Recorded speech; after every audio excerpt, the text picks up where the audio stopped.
one of the things many of us, I could almost say all of us, but I'll just say many of us have is stress and fear, and we live with that as a constant, thing in our lives, and we've kind of gotten used to it. And I don't think that that's right, but regardless of that, we do have that. So how do you go about getting over that? How do you get over things like fear of failure and fear of rejection and all of that?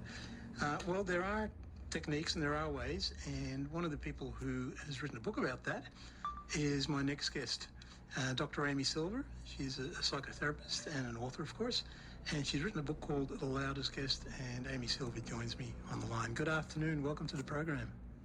Good afternoon. Thank you for having me. Pleasure. Absolute pleasure. Now, I sort of said in the intro that we all experience, all these fears. Is it really all of us, or is it just a group of people, do you think? Oh, no, it's all of us. We are all subject to that emotion. Some of us are a little bit more in touch with it than others, and some of us have visibility on our internal monologue on fear.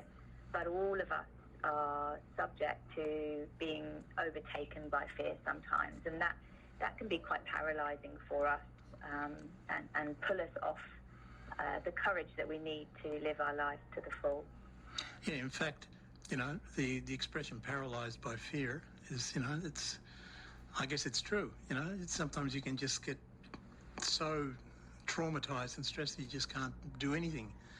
Yeah, we're just like animals. I mean, we are animals, really, and you see it when you see, dogs meeting in the park or anything. You see any animal in fear, and they've got two main modes. One is avoid, and the other is attack. Actually, there's a third one, which is play dead, and freeze, and that's the paralyzing one. Yeah. So you've written this book called The Loudest Guest. What's in the title? Are you suggesting that there's a guest inside of us that actually controls all of this, a voice? Yeah. I think that the way that our brain is designed, and evolutionary-wise, it was very good that it is designed like that, is that fear is one of our front-running emotions, and we're kind of fear-seeking machines. We look around for anything that's going to be a threat to us, and that's awesome because it's kept us alive. And fear is sometimes really good for us. It really drives us sometimes to do good things and to better ourselves. But it is a very primitive emotion, and the clever part of our brain was developed many thousands of years later.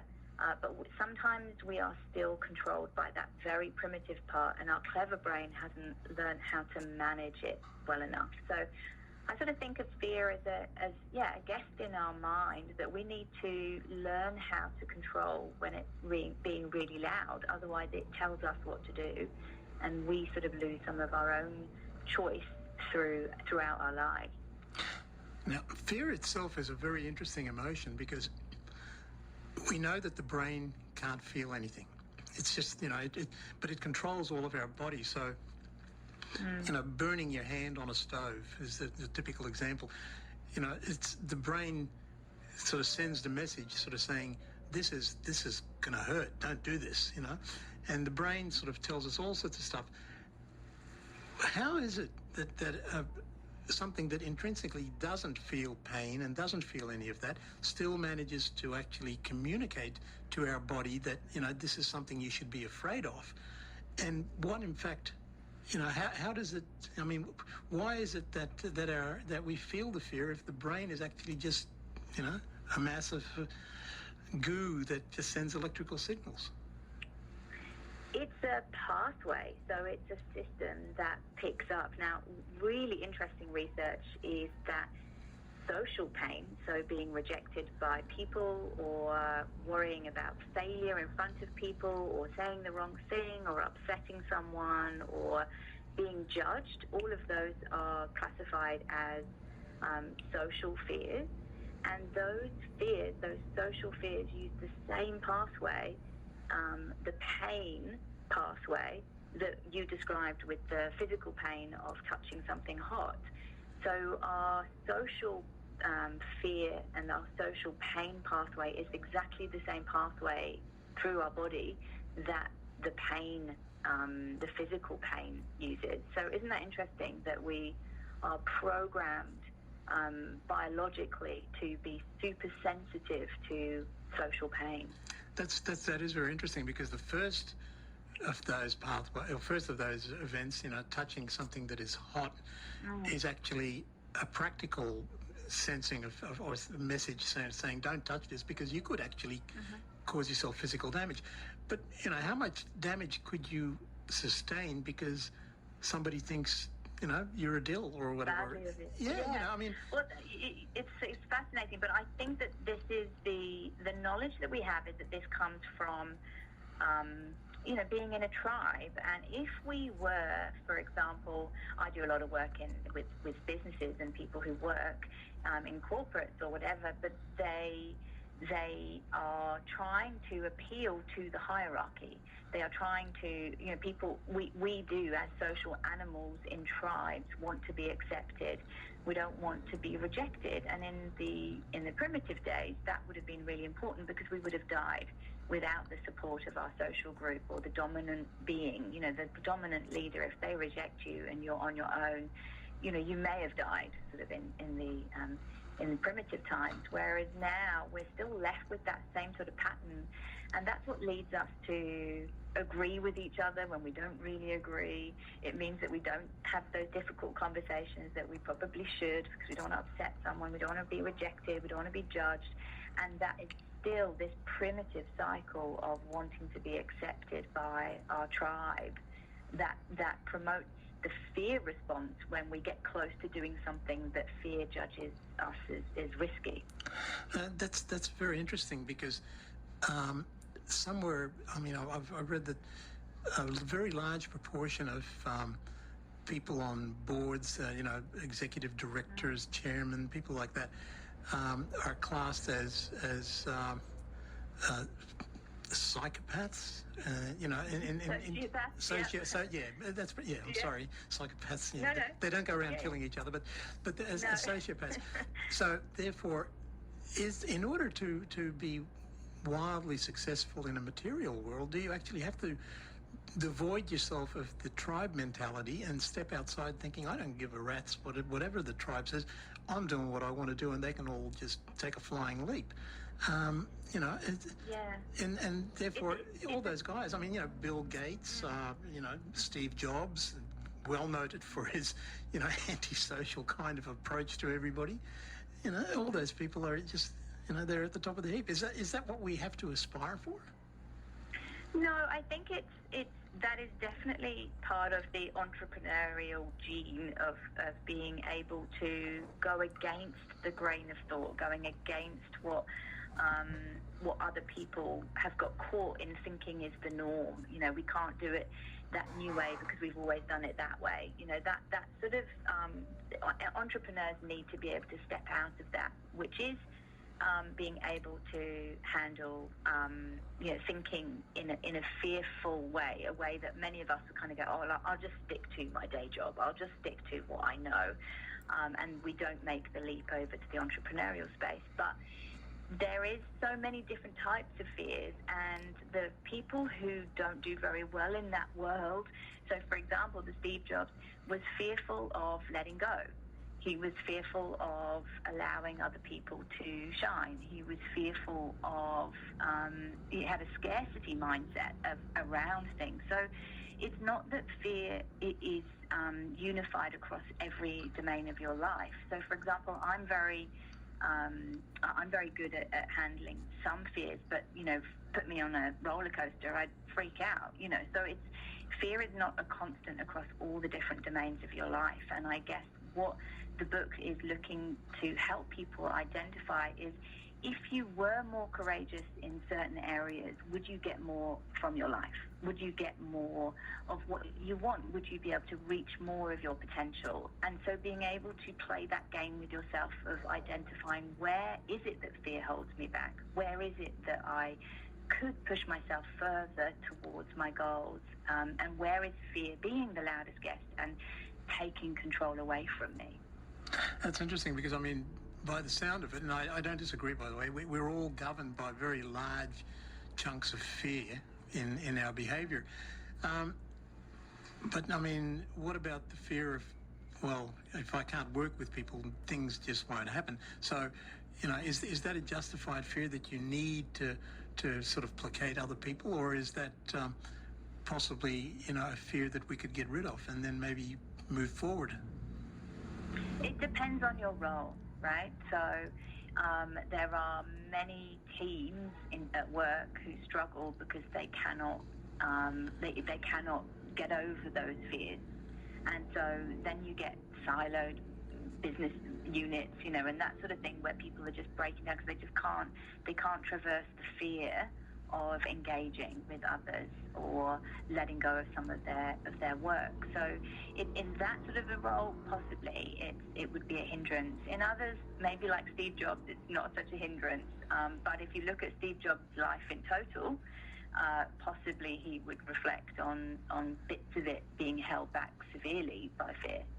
Yeah, because I mean, a good leader will drive people forward. A great leader will actually inspire people to want to move forward, and a great leader probably also has to have a thing about not wanting to let his team down or his or her team down, and and therefore has actually got the well-being of others in mind. So there's the fear of other people failing.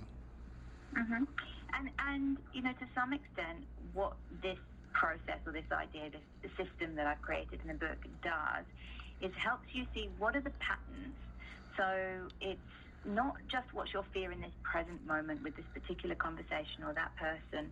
It's what are the themes of my fears, and do I want to change them or not? Because fear has got so many good things to say, and thank goodness it's here. Otherwise, we'd be in a bit of a mess. But it does, if it takes control without us noticing, what we can do is move into blame, judgment. We can move into self-doubt and indecision, and it can just sort of creep in and control us without us realizing that we've handed over quite a lot of control to it.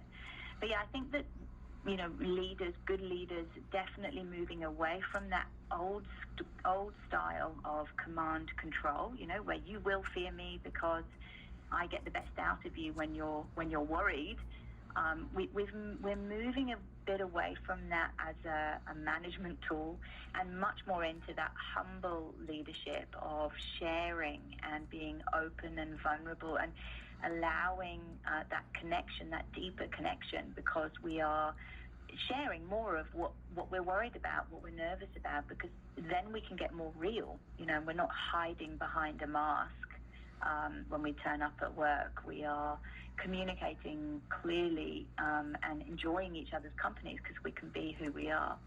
So if you want to lead from an openness position, which entails making yourself more vulnerable or opening up the vulnerable side, you theoretically, well, not even theoretically, in practice, you actually need to overcome the fear of people people sort of hurting your feelings. You need to almost be prepared to accept that as a consequence and just sort of say, well, that's part of the deal. You're so right, and it look how scary that is, So we're in psychopath territory. Oh, it's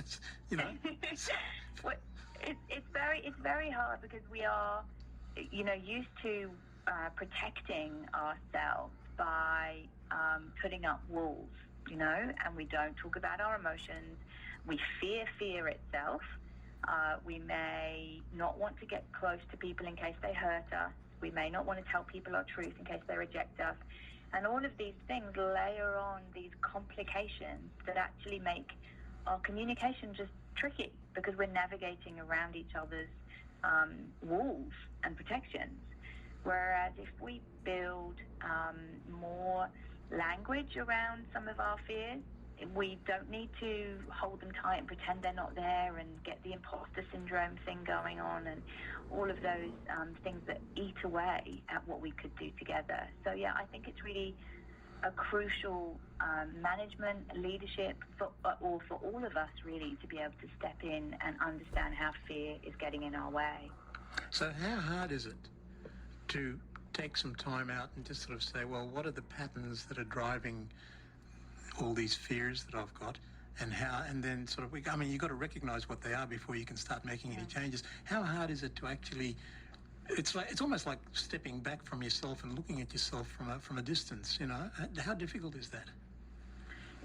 Look, the very first stage in the Loudest Guest, the book, is looking at recognition, because that, you're right, that's exactly where it starts, and it's tricky if you don't have the right questions. The questions are in the book, and it is almost like a workbook to help guide you.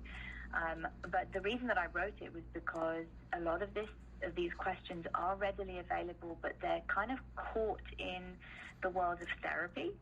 And I really wanted to pull them out of that world and give them to everybody, because I think this is a relationship that we have with fear. As you said at the beginning, we all carry it around with us. We all, to greater or lesser degrees, understand that it may inhibit what we could do. And I think that the questions are there, they're available, but we need to turn towards them. I've had a lot of people who have looked at the book and told me, wow, I didn't realise quite how in control my fear voice was. And some people who have identified that, they don't see themselves as fearful, but they are irritable, or they are defensive, or they do blame, or they do come across as quite prickly.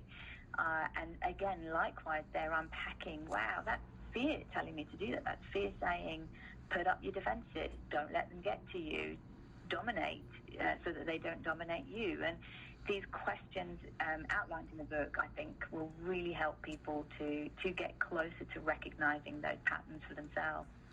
Okay. Are most of our fears unjustified? In other words, we worry about things that we shouldn't worry about? It's, again, very varies on this, but it's one of those questions that we need to ask that fear voice, is to evaluate it. It's got probably most of our fear voice narrative, if we can get close enough to that, what that narrative is saying, it's probably giving us quite a good core message. It's a warning against something. What we need to do is step into a place where we can say, okay, hang on, let me just strip back all the drama that you're using right now, fear voice. Let me try and listen to what that core message is, so that I can evaluate whether I want to listen to it right now or whether I want to do something else. Because, courage is the action of moving beyond fear. It doesn't mean that you don't have fear. So it means, in fact, you have to have fear in order to be courageous. So what we want to do is get into a conversation with our fear where we can say, hey, what's your message? Okay, let me look at that message now. Is it true? Is it helpful? Do I want to listen to that message? Or do I want to go, I can hear the message, but I've got a longer term goal here that requires me to push beyond your message right now. And however uncomfortable that is, I'm going to do it because it serves me in the longer term. Wow, that's a very strong approach. That's, what can I say? What's the book is available now, and yeah. where can people get hold of it? Can they go? Have you got a website that they can go? I've got a website, but yeah, it's available. I've got a website, and if you want to come to the website, there's workbooks that go with the and videos that go with the book. And we also run something called the Courage Club, which is for a tribe, for people who really want to approach their fear with courage. And we've got a whole host of different types of people doing different types of things, but it's a really beautiful community of people, just one step at a time, facing into all sorts of social and work-based fears. But it's also available. The book is available on Amazon and Booktopia and in bookshops and everywhere, Okay. hopefully. Yep. Okay, what's the website? Is it dramysilver.com or? It is, yeah, that's right, dramysilver.com, yeah. Okay, and the book, of course, is called The Loudest Guest. Look, brilliant. I mean, they do say that, in order to be really free, you have to do what scares you most. That's right. So, brilliant. Look, bring it on. Bring it on. All right. Look, thanks so much for joining me and for talking to us. Really appreciate it. And I will now go and face my fears. I think. Thank you so much for having me. Good luck. Thanks, Amy. Bye-bye. Thank you. Bye. That's Dr. Amy Silver, and the book is called The Loudest Guest, and it sounds interesting. Sounds very interesting. Sounds very useful. So there, you can get it off Amazon or wherever else, and or you can go to her site, dramysilver.com.